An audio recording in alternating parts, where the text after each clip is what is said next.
This video will cover heavy chain diseases, of which there are 3 to know. To easily anchor ourselves, just take a look at the main character's chain. Come on, that is one heavy chain for sure. Heavy chain disease is a rare lymphoproliferative disorder producing immunoglobulin heavy chains only. The most common of the 3 forms is alpha heavy chain disease. Alpha is represented by the main character. Again, like in other videos, I'll admit I didn't really watch this show, so I'm not sure why these come to my brain when I'm coming up with these videos and images. But regardless, anyone remember the sitcom show Alf? If you don't, just Google it real quick. You'll see that the main character looks a lot like this guy here. So this character represents alpha because alpha sounds like Alf. Alpha heavy chain disease is associated with immunoproliferative small intestine disease, which is also known as Mediterranean lymphoma. You see where I'm going with this already, huh? Of course, since this scene takes place in the beautiful Greece, we're going to remember Mediterranean lymphoma.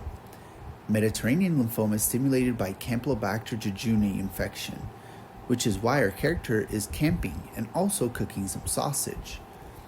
Camping represents Campylobacter, and the sausage represents jejuni, because doesn't the small bowel kind of look like sausage?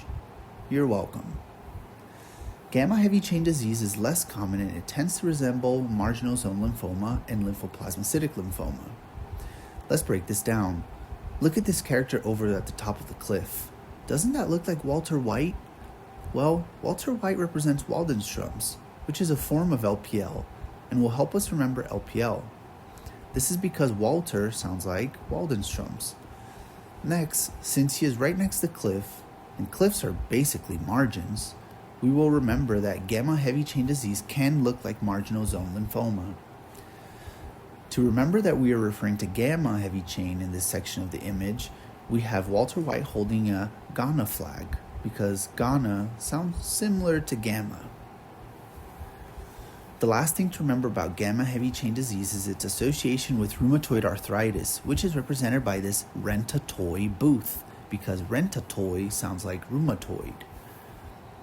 Now let's cover Mew heavy chain disease quickly. Do you remember this Pokemon? If you do, you'll remember its name is Mew.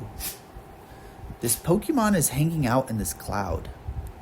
Cloud is a representation of CLL, since the word cloud starts with C and L. Mew heavy chain disease can resemble CLL.